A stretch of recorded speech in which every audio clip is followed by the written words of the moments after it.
不動産屋さんの怪談です。これは同業者の吉尾さんから伺ったご自分の奥さんの親戚に関する不思議な体験談です。吉尾さんの奥さんは18年前にすでに亡くなっています。このお話はそれよりさらに10年遡る28年前のことです。吉尾さんの奥さんの祖母が亡くなり、そのお通夜と葬儀に参列することになりました。吉尾さんの奥さん、それに義理の妹夫婦の4人で、東京から宇都宮まで1台の車で向かったそうです。その義理の祖母の実家は、宇都宮から北に数十キロ登った山間部の集落にありました。義理の妹の夫の運転で向かい、さほど時間もかからずその実家に到着できました。田舎のお通夜ですから亡くなった義理の祖母の家で執り行われ、近所の方々のみが参列したそうです。お墓も近くの墓地とかではなく、個人の所有する土地に土葬されるとのことでした。さて、お通夜には檀家寺の住職がお経をあげ、参列者数十人がお焼香をし、その後は田舎料理が振る舞われたそうです。みんなで献杯し、夜中まで飲酒飲食をしながらお線香を絶やさないようにしていました。吉尾さんと義理の妹の夫は2人ともほとんどの人が初対面で、この山間部も初めて来た場所でした。義理の妹の夫は運転で疲れていたので、さっさと切り上げて寝てしまったそうです。そんなわけで手持ち無沙汰になってしまった吉尾さんは、タバコでも吸いに外に出ようと思いました。そこで奥さんに気づかれないようにそっと席を外して玄関外に出たそうです。さて、外に出たはいいのですが、家の前は舗装されていない砂利道で、周りは畑や山に囲まれており、近くには民家一つありません。家の敷地は広大で、生垣に囲まれた母屋からの明かりも敷地外に出ると届きませんでした。ですから辺りは真っ暗だったそうです。吉尾さんは来る途中、幹線道路にコンビニがあったのを覚えていたので、そのコンビニでコーヒーでも買って一服してこようと思ったそうです。田舎の砂利道を突き当たりを頼りに、吉尾さんは幹線道路の方向に歩き出しました。しばらく進むと、その砂利道の先に小川があり、道路脇に小さな石橋が見えてきました。吉尾さんがふとその石橋の方を見ると、その橋の上に浴衣を着た小さな女の子が座っていました。吉尾さんからは横顔しか見えませんでしたが、近所の子かなと思い、こんばんはと声をかけたそうで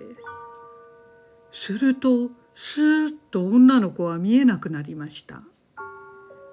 吉尾さんは、あれ、どこ行ったと一瞬戸惑いましたが、すぐその子の座っていた場所に、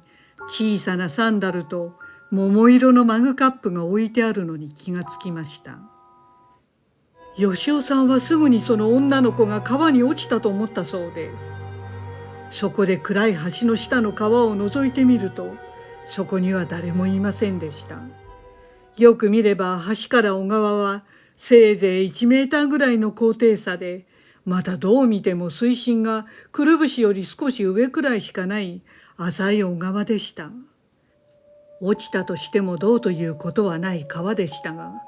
何より水音が全くしなかったことに気がつきました。それに考えてみたら、こんな夜遅くに幼い少女が明かりも持たずに一人で外出するわけがないのです。吉尾さんは急に怖くなったそうです。すぐに元来た道を戻りながら、気持ちを落ち着かせるためタバコを吸って義理の祖母の家に戻りました。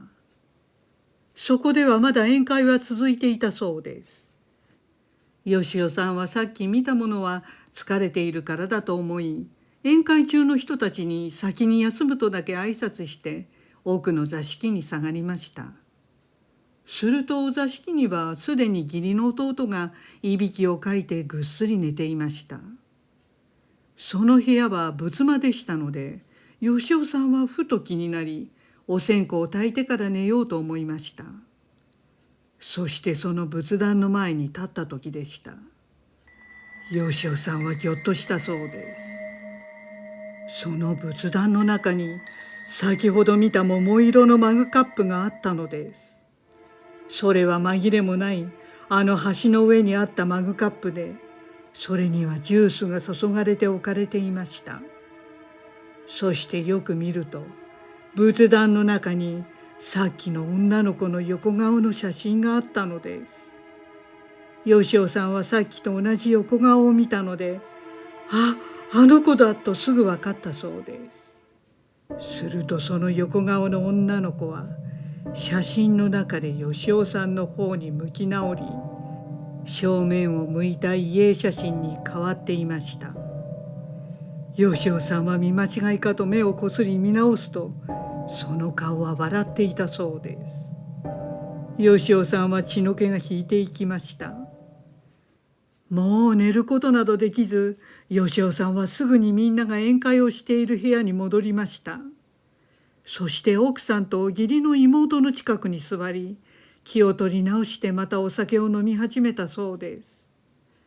そしてしばらくしてやっと落ち着いた時でした。吉尾さんのすぐ近くで飲んでいた年配の親戚の人が吉尾さんに向かって「さっきは誰と帰ってきたの？小さい子だったけど」と言ったのです。その言葉に吉尾さんは再び血の気が引いたそうです。そして「僕は一人でしたが」と答えると、その親戚の人は「ああ、幸子だな」とすでに分かっていたかのように言いました。そして言葉が出ない吉尾さんに、その親戚の人はこんな話をしてくれました。まず吉尾さんはさっき自分がコンビニのある幹線道路の方に向かっていると思っていたのですが、どうやら逆の方に向かって歩いていたそうです。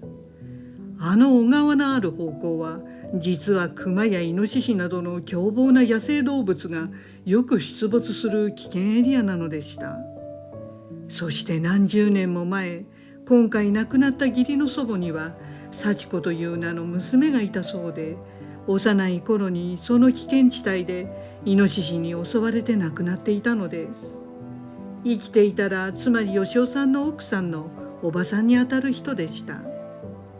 その幸子さんは奥さんのお母さんが生まれる前に亡くなっていたので、奥さんも義理のお母さんも血は近いのに会ったことがない人でした。そしてその幸子さんは今では座敷わらしとして時々現れるそうで、家と一族を守ってくれているのだそうです。つまり危険を知らせ幸運をもたらすこの家の座敷わらしになったのでした。ですから今夜吉尾さんは知らずに危険地帯に足を踏み入れようとしていたので、幸子さんは危険を知らせるため橋のところで現れて引き返すように警告したのだろうということでした。吉尾さんは話を聞き終わるといっぺんで恐怖心は消え、感謝の気持ちでいっぱいになり、その夜はぐっすり寝れたそうです。そして次の日の葬儀も地方独特のしきたりに沿って問題なく終わり、埋葬され、吉尾さんたちは無事東京に戻りました。その後は特に心霊現象もなかったのですが、葬儀の時に撮った写真を見て吉尾さんはびっくりしたそうです。写真の中の慰霊碑や外場にあの幸子さんが写っていました。そしてこれは余談ですが、その幸子さんの誕生日は11月22日で、吉尾さんの奥さんの誕生日も実は11月22日でした。幸子さんの名前は幸いに子の幸子なのですが、奥さんの名前は漢字は違いますが、幸子というそうです。意図的につけた名前なのか、奥さんは元は違う漢字の幸子だったそうで、それが幸いの子の幸子だったかはわからないそうです。冒頭でも話しましたが、奥さんは祖母の葬儀の10年後に亡くなっていますので、詳しい経緯は今となっては調べようがないそうです。さて、座敷わらしは若くして亡くなった先祖が子孫と家を守るようになり、いつしかそう呼ばれるようになることもあるようですね。ご視聴ありがとうございました。よろしければチャンネル登録と高評価ボタンをお願いします。